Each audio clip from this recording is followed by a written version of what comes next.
When I initially wanted to talk about this topic, I was in a different stage in my life than I am right now. A more happy, less heartbroken stage in my life. So I feel like the opinions I'm holding now, or the opinions I hold now, are not the same as the opinions that I held then. But regardless of that, I still wanted to talk about this topic because I don't think it's a conversation that's been had enough. So here I am today to present to you my opinions in the most clear and concise way I possibly can. If you have any commentary, any opinions, please feel free to share them in the comments. As always, please be respectful and please be open to discussion and disagreements. Your opinions don't have to be the same as mine. My opinions don't have to be the same as yours, but we can still have a constructive conversation, a productive conversation. So I forgot my microphone. This is my microphone. I don't have an actual microphone, and as you will hear from the audio, I don't have. We are using limited equipment this side. We are working with what we have. I've said what I wanted to say. Yeah. Laat ons begin.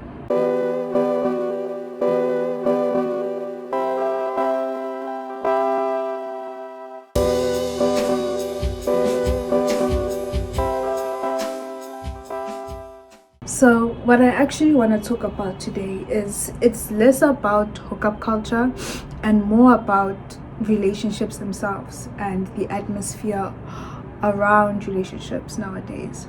And what encouraged me to want to talk about this is honestly the things I've been seeing in my own personal life, the things that I have personally experienced, and things that I've been seeing on social media, Instagram, YouTube, about relationships and love and all of that stuff.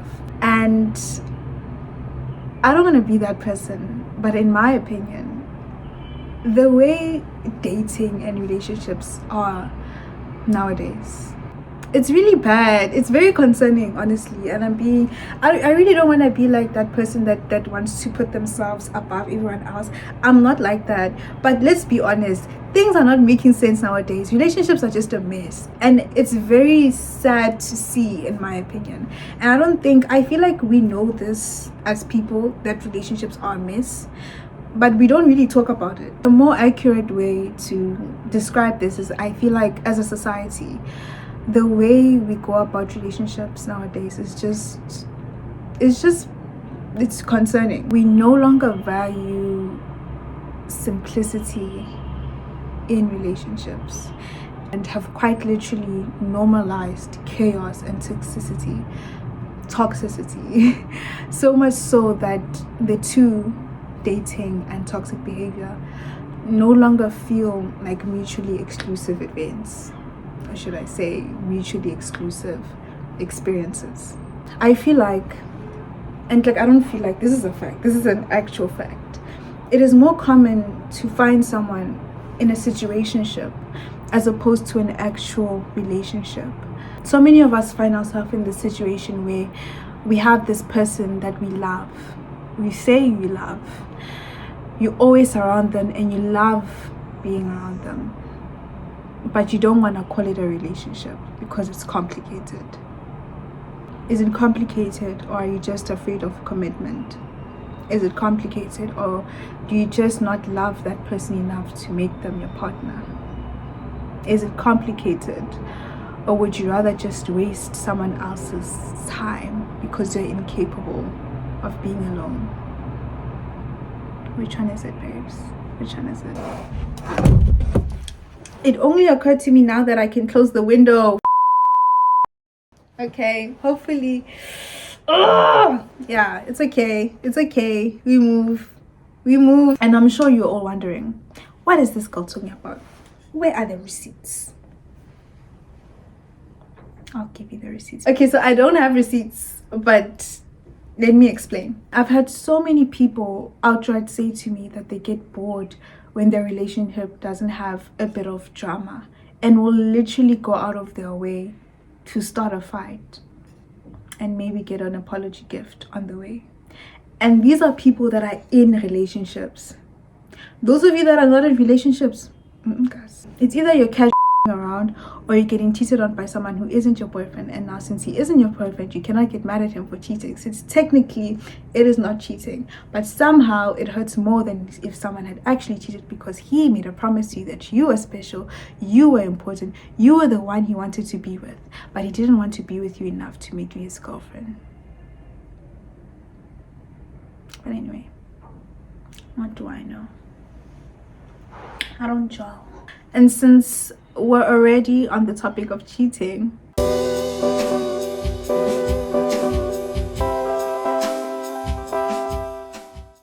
I truly mean it when I say the way in which cheating has become normalized in relationships, in actual committed relationships, is honestly the most disgusting thing I've seen in a while. We no longer give cheating the power it deserves.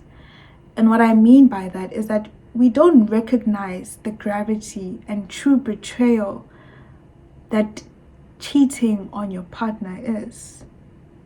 And this isn't a dating problem anymore. Even people in marriages cheat on each other like it's nothing.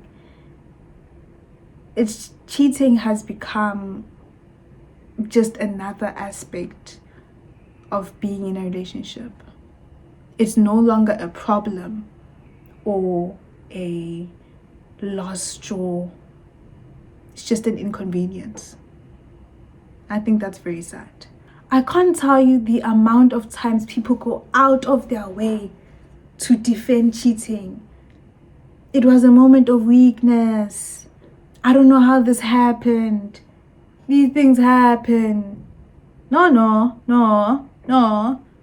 Cheating does not just happen. And don't let anyone convince you otherwise. Nothing frustrates me more than hearing people say that cheating happens. No, it does not. And if you're going to cheat. It's fine. It's not fine, but it's fine. The least you could do is acknowledge the truth. The fact that you didn't respect your relationship or the person you were with enough to stay loyal. Or if you fell out of love, you were too much of a coward to leave them. Don't lie and say it was a mistake. Mistaking. And I'm not saying that everyone has to be perfect. I don't think that's even possible. I don't think a world will ever exist where cheating and chaos in relationships does not exist. But let those things be that. Isolated instances of chaos and infidelity. Let's not make it the norm in our relationships. Let's not make love automatically be accompanied by toxic behavior.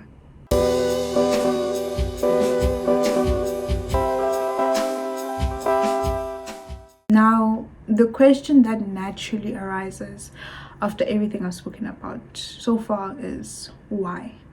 Why has hookup culture, toxicity, and pure nonsense, to be honest, been normalized in relationships nowadays? And the only answer I could come up with is desensitization. For many of us, and I'm speaking from the people I know in my personal life, we have been denied the opportunity to be able to grow up with healthy relationship dynamics from the moment we were put onto this world. And unfortunately, the media that we consume does not help with that at all. If I'm being honest with you, I cannot name a single healthy and realistic depiction of love in media, and I do not credit that to my lack of movie knowledge.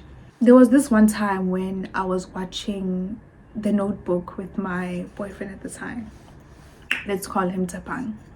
Tepang and I we're both watching it for the first time. And a quick synopsis of The Notebook for those of you who haven't watched it. The film is about two people, Ali and Noah, and it is during World War II. Ali and her family go to some place. I don't know where their place is, if I'm being honest, but they go to a place for like summer vacation type of thing, and that is where Noah stays, and Noah and Ali meet during that time and they fall in love. Now, because Ali and Noah are from two different societal classes, Ali's parents, who are from a higher societal class, disapprove of Noah because he's from a lower societal class. So they basically do the most to tear them apart. One day they have a big fight and everything just goes left. Next minute, Ali is being told that she must go back home because they were there for vacation, and now she must leave while she and Noah are on bad terms. And then there's a lot going on. She must leave while they're on bad terms. Noah is somewhere, I don't know where he is, but he's somewhere, and now Ali has to leave without having spoken or said goodbye to Noah properly. And she tells him that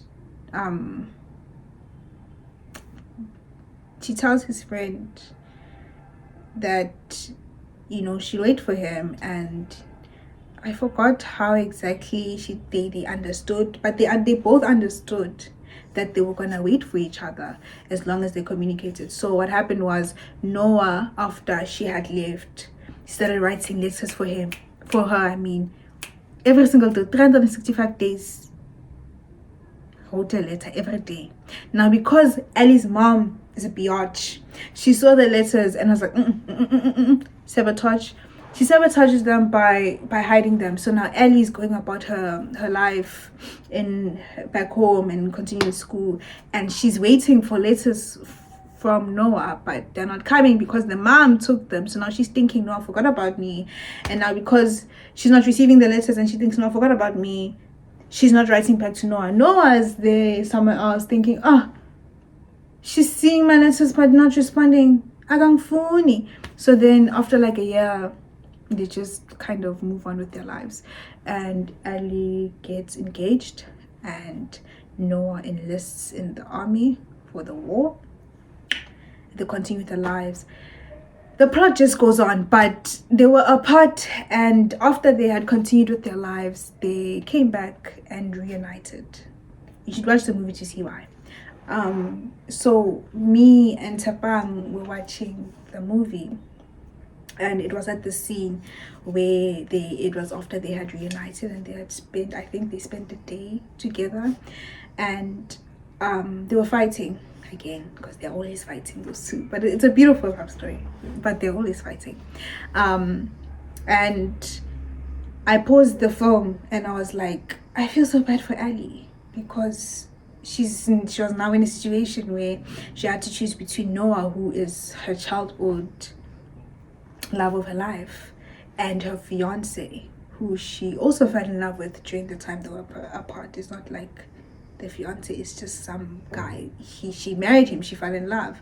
And I was telling him that I feel so bad for her, and I think that's like everyone's response to that. I think most people respond like that.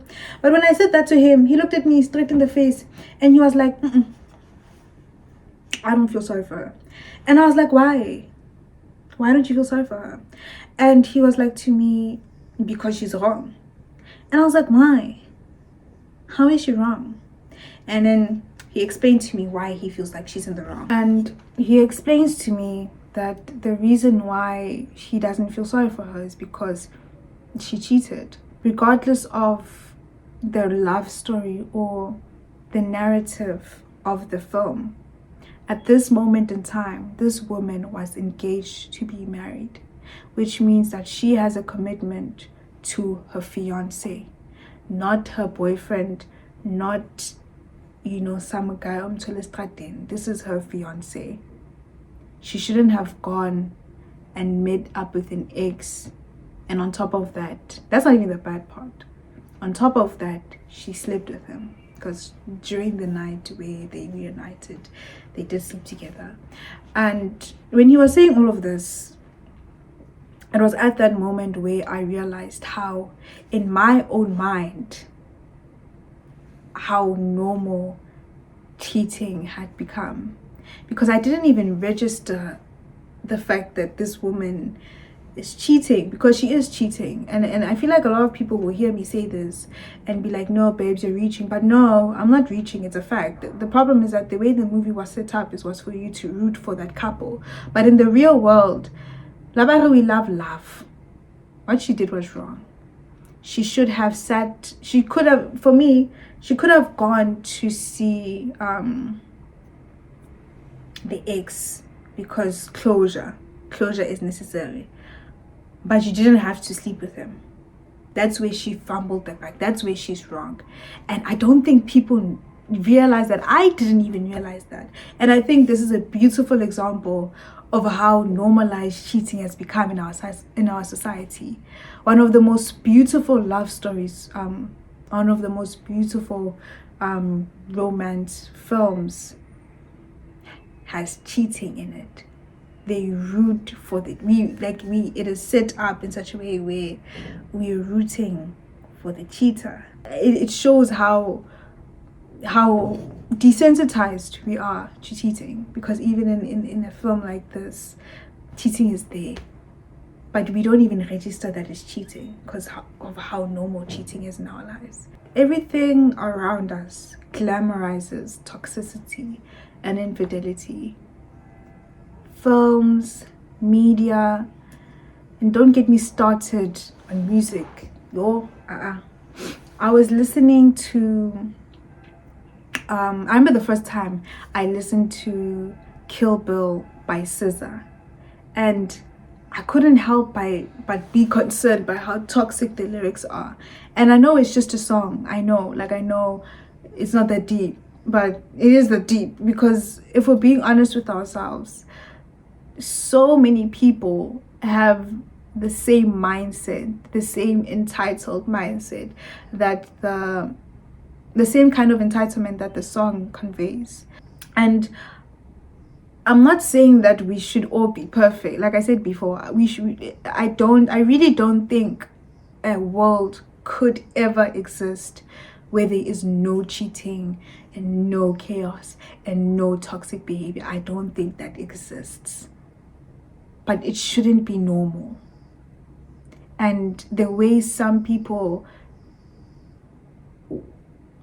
act nowadays, you are not entitled to being toxic when you're hurt.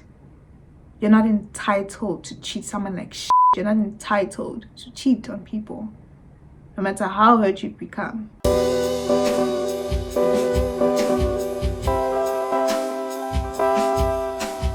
Now, this is just a it's a tangent, but it's a necessary tangent.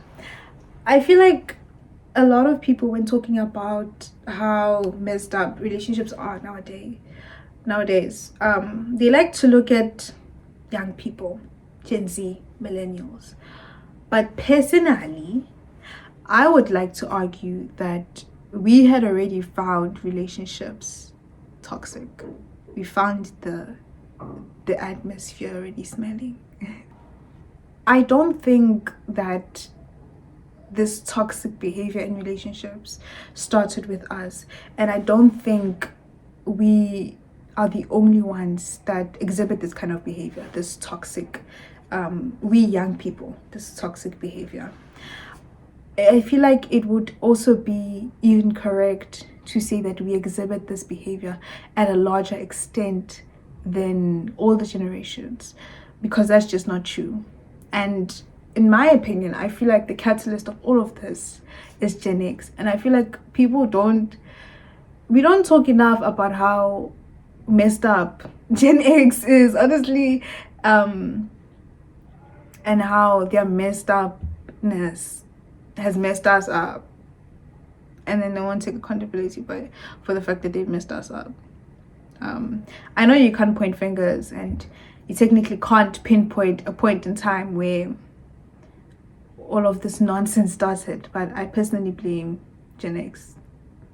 I've been looking at the adults in my life lately, my parents, my friends' parents, and I've been listening to the stories that I hear from my parents about their friends, colleagues, and age mates. And each and every time I hear something new, I always find myself just being like, wow, no wonder we're all so messed up, because look at how our parents are behaving. Apart from cheating, and cheating, everyone's cheating. Everyone's mother is cheating on everyone's fathers. Everyone's father is cheating on everyone's mother. But apart from that, parents, adults are having children with multiple people. You are abandoning your kids. You're emotionally abusive. You're emotionally unavailable. You're not doing the things you need to do as a parent. Right now, and this is for the people in my life, I can count with one hand the amount of people I know that have not been traumatized by their parents or the relationship either with their parents or that their parents have with each other. And how this links with toxic behavior and relationships and hookup culture is, like I said, desensitization. It is so normal to just see nonsense. It is normal. It does not faze us. It doesn't faze anyone. What do you expect from us as well? I will say, that there are people who are trying to break this chain of nonsense. But there's less of those trying to break the chain and more people just relishing in the chaos. And I think that's very sad. I think it's a problem that we have as a society, and I think that we shouldn't just look at young people. We shouldn't just look at Gen Z or millennials. It started with the adults, and it started with the adults. And I mean, they're grown now. They're gonna be gone soon, so I don't think they can do much, but we can change. And I think in order to change, we need to understand that we're not entirely the problem. It's just the environment. It's the world we live in right now. It's a mess.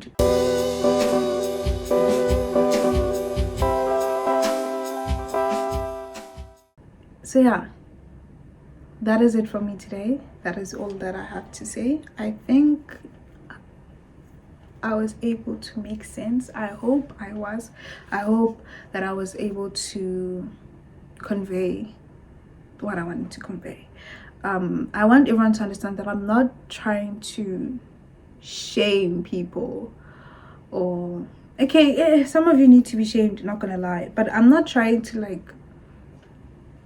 put myself above everyone else and say y'all are full of shit. But I think we need to recognize that relationships are just scary now. It doesn't feel like love doesn't feel safe anymore, and that's a problem. And that's a problem that we have to fix, unfortunately. It's okay to around from time to time or go through your whole phase. And whole does not just mean girls. Gents go through. Gents have a whole lifestyle. Let me tell you, a whole lifestyle, not whole lifestyle. And that's fine, but let it be just that small period in your life, and then become a human being and switch on. Switch on. Let's break the cycle and not pass on this toxic behavior onto our children. And also, let's not allow people to walk around with feeling entitled to be toxic. No, babes, no. Or wrong, wrong for hating other people. You're wrong. You're very wrong. You're not above criticism and shaming, and we should shame people that are acting wrong in a relationship, as someone who's been heartbroken before. But yeah, that's all from me. I hope you guys enjoyed, and I love you guys. I hope you have a blessed day, and I will see you next time. Bye.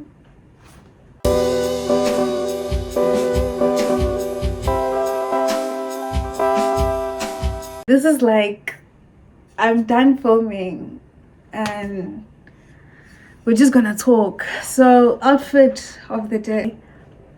I'm not wearing much, hey, I'm really not. But it's just denim and a shirt. If I were to wear this out, I think I'd wear it like this to show a bit of stomach, but I don't think I'll wear it with this denim. This outfit, personally, I don't even like it, but it looks nice. The top looks nice seated, and also I think my makeup and my face is carrying everything. My hair, it's a mess. I know it's a mess. I'm not proud of it, but let me explain. I don't want to unplait yet until I know I'm gonna braid within a week. I don't hate my natural hair. I love my natural hair, but I just don't want to. This year, I've been going through this thing where I just don't want. I want to go, like, I usually give myself a whole month, 2 months to just chill with my natural hair. But this year, I'm fine. So I've been having this braids. I'm gonna unplait next week. So yeah, that's why my hair looks.